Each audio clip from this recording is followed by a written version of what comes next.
Episode 203, Kunjungan Sapira. Sudah 3 hari, gadis manis itu sakit dan tidak kemana-mana.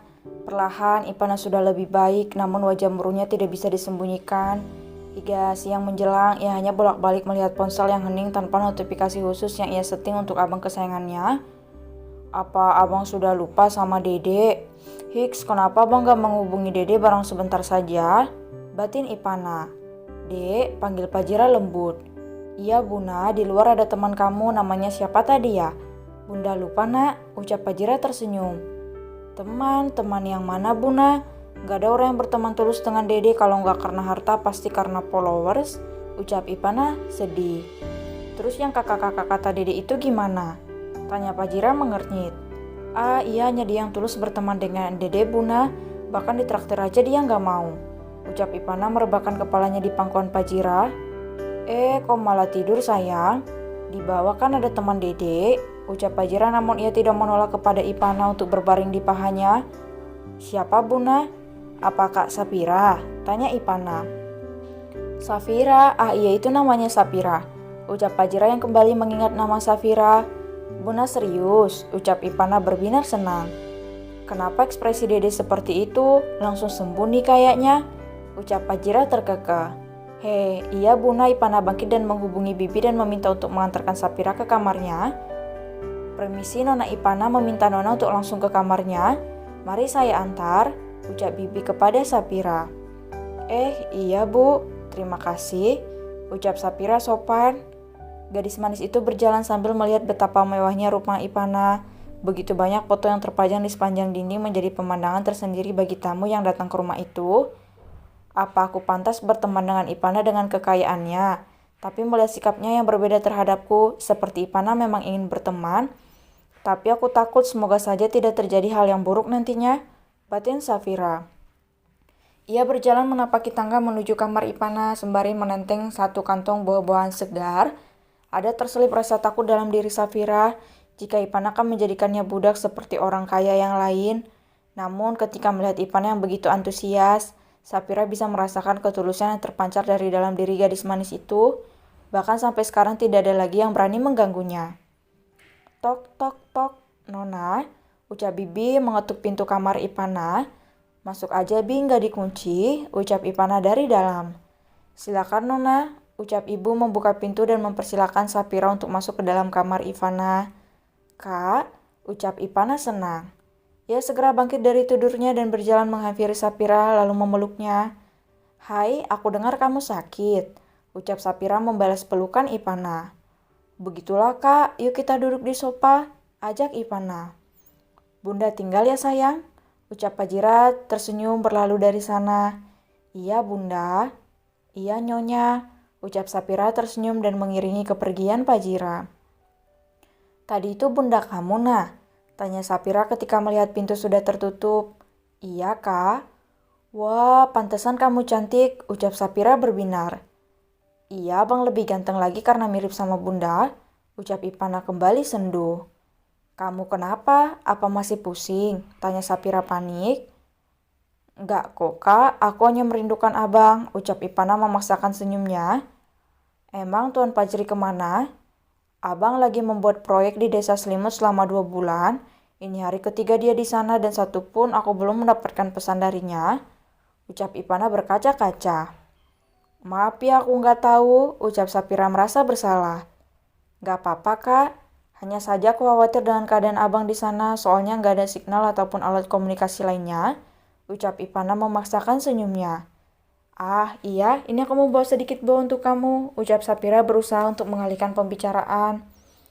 Wah, terima kasih Kak, pasti habis ini aku sembuh deh, ucap Ipana senang. Sapira hanya membawa buah jeruk dan apel yang ia beli di pasar tadi. Ipana tersenyum melihat Sapira masih berusaha untuk membelikannya buah dan pergi menjenguk. Apa benar keputusanku untuk menjodohkan Abang dengan Kak Vira? Dia terlihat seperti gadis yang baik. Bahkan dia lebih memilih untuk membelikan aku buah, padahal untuk makan besok saja dia belum tentu ada, batin Ipana. Sapira dengan telaten mengupas apel untuk Ipana. Ia terlihat seperti seorang kakak, tengah mengurus adiknya yang sedang sakit, hingga Pajira datang dengan membawa beberapa cemilan dan minuman. Ia ikut bergabung di sana agar bisa mengenal siapa teman dari anak-anaknya. Diminum ya nak, ucap Fajira tersenyum. Iya, Nyonya terima kasih, ucap Sapira canggung. Panggil bunda saja ya, ucap Fajira tersenyum. Dek, Ivana dan Sapira terkejut dengan pikiran masing-masing. Terlebih Ivana, ia yakin jika ibundanya menerima Sapira di rumah ini. Begitu juga dengan gadis cantik itu, ia masih melongo tidak percaya. Kenapa bengong? Tanya Fajira mengernyit. Gak apa-apa bunda, ucap Ivana senang. Sapira tinggal di mana? Tanya Ivana. Saya tinggal di Gang Ikan Keseleo bunda, yang di belakang supermarket itu ya? Iya bunda. Di sana Sapira mengontrak nak? Iya bunda. Pasti mahal ya? Di dekat sana bunda ada rumah tapi sudah lama tidak dihuni. Beberapa hari sekali ada orang yang membersihkannya. Kalau kamu mau, kamu bisa tinggal di sana daripada mengontrak, ucap Fajira tersenyum. Dek, terima kasih bunda, tapi lumayan kamu bisa hemat uang 500.000 setiap bulannya, ucap Fajira. Betul kak, bunda, kak, bagus kakak tinggal di sana. Di depan juga ada warung kecil kan bunda, apa itu boleh dipakai sama kakak bunda? Tanya Ipana. Boleh, nanti biar bunda kasih modal kalau misalnya kakak mau jualan. Wah kak, terima saja lumayan kan untuk bantu-bantu ibu panti, ucap Ipana. Tapi, ucap Sapira segan. Jangan segan, kalau saya sudah menyuruh kamu memanggil bunda berarti kamu juga anak saya, ucap Fajira. Sapira merunduk, ia tidak bisa lagi menyembunyikan air mata bahagianya. Betapa beruntungnya ia bisa bertemu dengan Ipana dan malaikat cantik ini. Terima kasih banyak bunda. Semoga Tuhan membalas semua kebaikan bunda dengan berlipat ganda, ucap Sapira mengusap air matanya.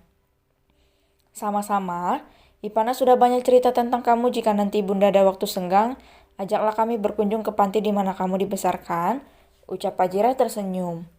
Iya, pasti akan saya bawa. Sekali lagi terima kasih banyak bunda, ucap Sapira. Ia ingin memeluk bidadari cantik dan baik hati itu, namun ia sadar siapa dirinya saat ini, sehingga ia hanya bisa menahan itu semua. Nanti bunda akan kirim orang untuk memindahkan barang-barang kakak. Modalnya langsung bunda belikan barang atau uang saja? Tanya Fajira. Semuanya saya serahkan kepada bunda saja. Saya sudah merasa sangat bersyukur karena bisa diizinkan tinggal gratis di rumah bunda, ucap Sapira. Tidak usah sungkan nak, anggap saya sebagai bunda kamu, ucap Fajira terenyuh. Terus, air mata Sapira semakin menetes, ia sesegukan, karena baru kali ini ada orang yang memang benar-benar menganggapnya ada, bahkan menganggapnya sebagai anak. Apa kamu tidak ingin memeluk bunda? Ucap Fajira membuat nangis Sapira menjadi-jadi. Ia segera berhamburan masuk ke dalam pelukan hangat Fajira.